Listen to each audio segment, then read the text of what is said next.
de um provento, né? Luiz tem uma renda de R$ 25.000 que recebe como autônomo da empresa Paga Bem S.A. E aí ele fica sabendo que a sua atividade é enquadrada no Simples, né? no regime de tributação simples, com alíquota de 6%. E aí ele pergunta sobre a possibilidade de migrar seu contrato de trabalho e qual, então, seria a resposta correta para essa pergunta do profissional autônomo aqui, que recebe 25.000. Ou seja, se ele recebe 25.000, ele está pagando lá 27,5 na tabela progressiva? Eu imagino que seja esse valor. Isso, E aí ele 27,5. fica sabendo que ele tem uma possibilidade de abrir uma empresa, né? É essa possibilidade que ele está vendo aí, receber por meio de pessoa jurídica. Abre uma empresa, pessoa jurídica, que pode ser enquadrada nesse Simples Nacional, nesse regime de tributação simples nacional. Então ele olha, então ele só por essa, né? Só por essa oportunidade, ele já vê um benefício bem, bem grande, né? Olhando para os 25.000, ele ia pagar um pouco mais de R$ 6.000 de imposto aí em cima desses 25.000, e você alterando para 6%, você paga 1.500, dá quase 80% de redução no imposto, uma coisa bastante significativa, né? Mas aí as perguntas que estão abaixo, né, aí te levam, será que é isso, né? Que só pela opção do Simples Nacional já bastaria?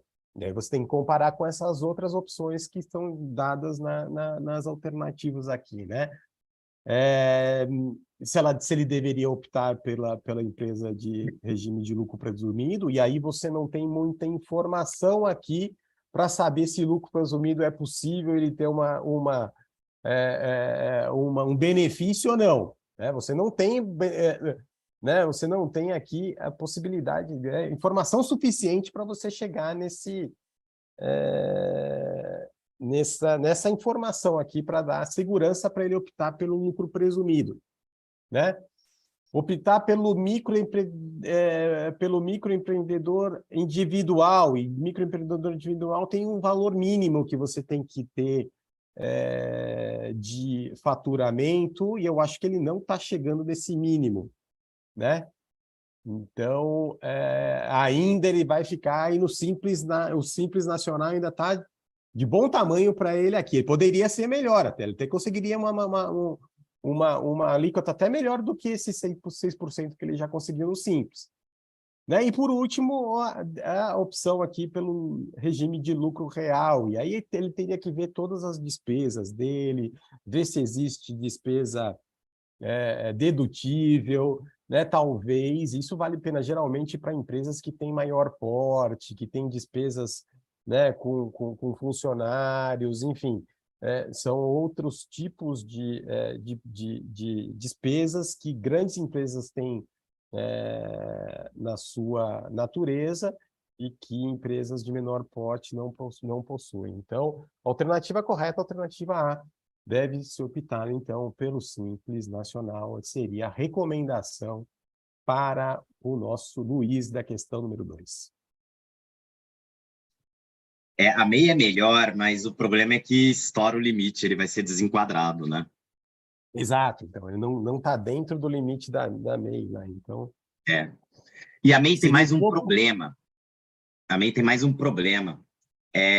O entendimento da Receita Federal é que se você fatura, por exemplo, 100 mil, você pode declarar 32 mil como dividendo. Se você declarar 40 mil, esses outros 8 mil vão ser tributados pelo IRPF. É um entendimento da Receita, não me pergunte por quê. Mas Alguém fez esse estudo lá para cair na malha fina. Porque na PJ normal, se eu declarar 100 mil como dividendo, entra 100 mil e eu não tributo nada. Mas na MEI, porque é até um campo separado, rendimento proveniente de MEI, aí você coloca lá 100 mil. Aí ele fala, mas você tem que... Você está isento só em 32%, que é a presunção de lucro. O restante é tributado pela tabela progressiva, né? E aí, no caso dele, ele estoura o teto, né? MEI é para É até uns 8 mil por mês, uma coisa assim. Uhum. Mas essa parece tão óbvia, né? Assim, que tá ali, que você dá até um pouco de medo, né? Mas é É, isso.